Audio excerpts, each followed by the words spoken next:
So it didn't take long for some people to start losing their minds and overreacting to a video that they probably didn't even watch. But that doesn't surprise me. It's pretty much par for the course when dealing with these excessively toxic fan bases. They see what they want to see and they hear what they want to hear. Meanwhile, I'm here operating in reality, and I have to be honest, I was pretty impressed that a lot more people seem to be speaking out about how ridiculous this show is. It warms my heart to know that there are more people out there who have a bit higher standards for what they watch. Let's discuss. I watch so you don't have to. All I'm offering is the truth, nothing more. So this episode picks up pretty much where the previous one left off, and we have the unfortunate trio of Jake, Lexy, and Devin needing to come up with a plan of how they're going to get into the White House in order to kill Chucky again. I don't care! Because obviously they can't just walk in, especially with all the suspicious activity going on. So they come up with the idea that Lexy is going to seduce Grant, the social media obsessed older son of the president. And Lexy is pretty confident about her chances of doing so. I believe her exact quote was, "Killer dolls are hard, but boys are easy." Brilliant piece of dialogue, isn't it? That's right, it stinks! I know I spoke about how Grant was most likely going to be annoying this season, and that still might be true, but he has shown some smaller character moments with his brother that make him a bit more relatable, and the way that Lexy and company are now taking advantage of him doesn't make them any more likable. In fact, it just pretty much adds to the list of horrible things that Lexy has done throughout the course of this show that make me absolutely loathe her as a character. Why are you the way that you are?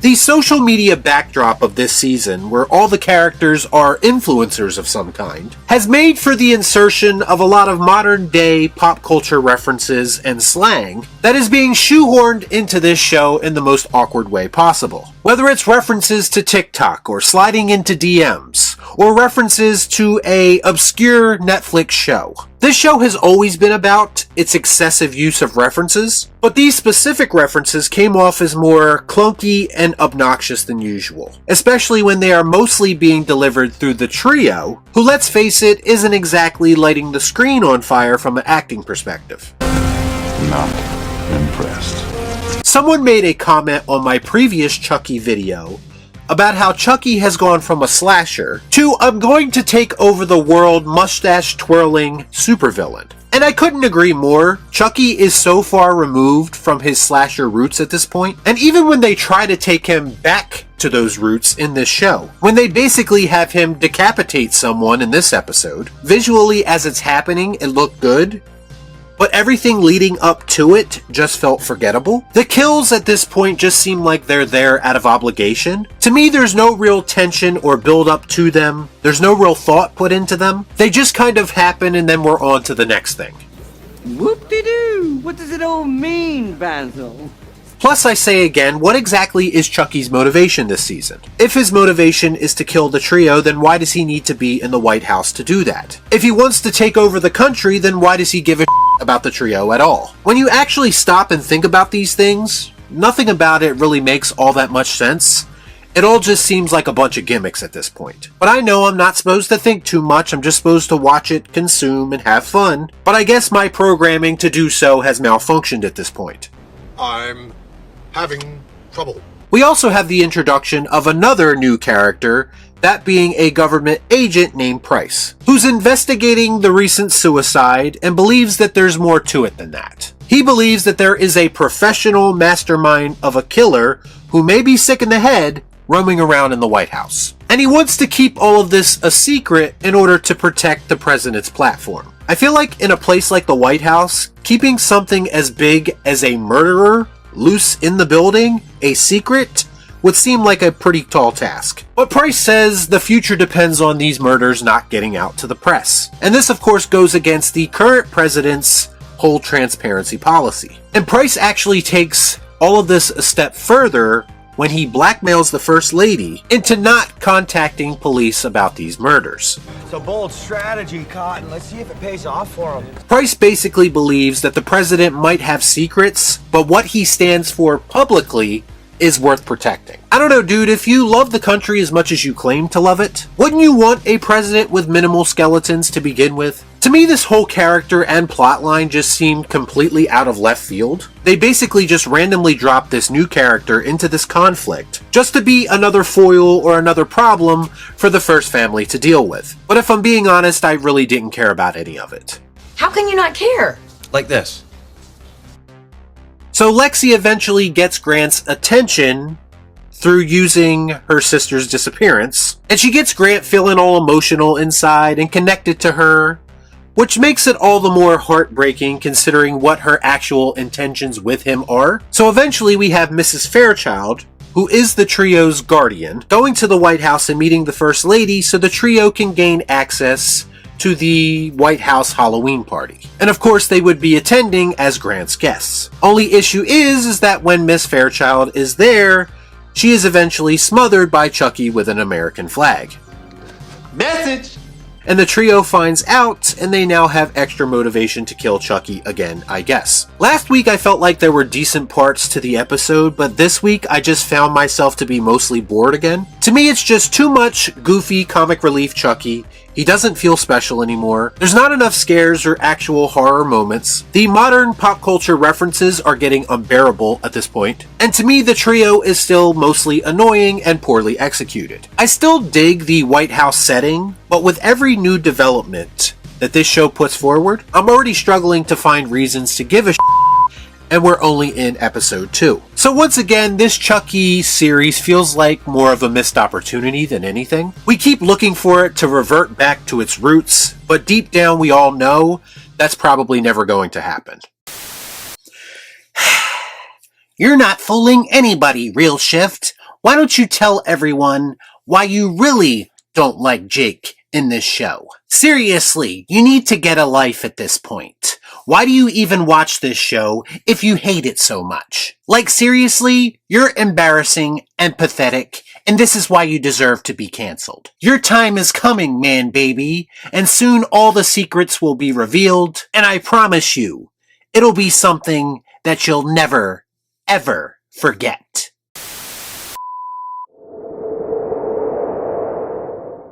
Tell me, how are you feeling right now?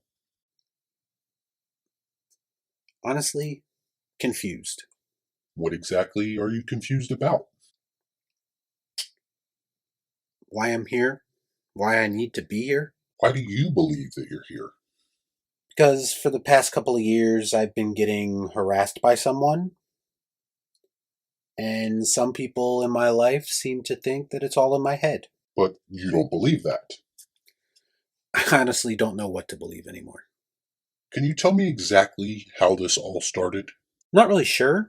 It started off pretty small and just kind of escalated over the past 2 years. Initially, it was taunts more than anything, empty threats, the kind of thing you get all the time when you do what I do. And what do you do exactly? I run a YouTube channel talking about movies. And you experience a lot of negativity doing that. Yeah, more than you realize. It started off with me just wanting to talk about something that I love. But the more comfortable and real that I got, the more backlash I experienced. That sounds a lot like it's not fun to you anymore. No, I wouldn't say that. I mean, I can handle it most times. It's just this situation is different. How so? Well, last year I was drugged, kidnapped, and my channel was taken over by a complete nutjob. That must have been very traumatic. Whatever came of this incident? Nothing really.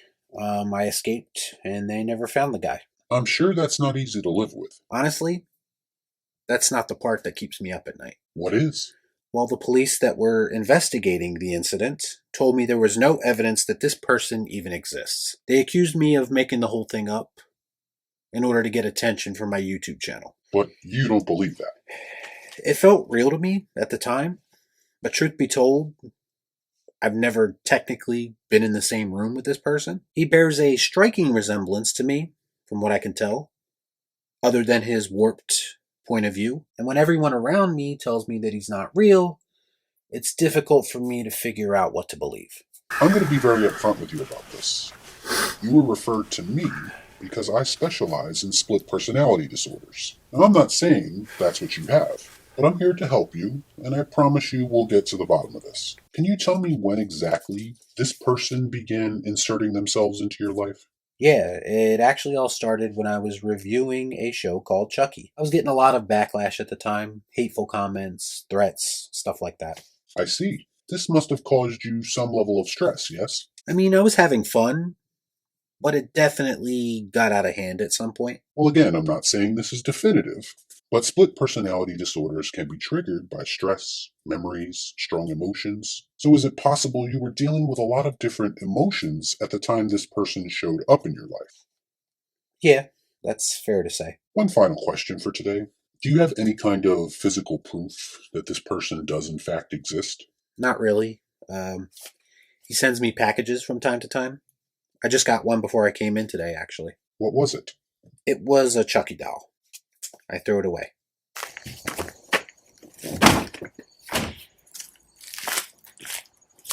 And you have no recollection of buying this item online? Not to my knowledge. Interesting. I mean, come on. What are we talking about here? You think I sent these packages to myself? How screwed up do you think I am? I'm just trying to understand what you are going through so I can help you. That will do for today. Please go home and try to get some rest.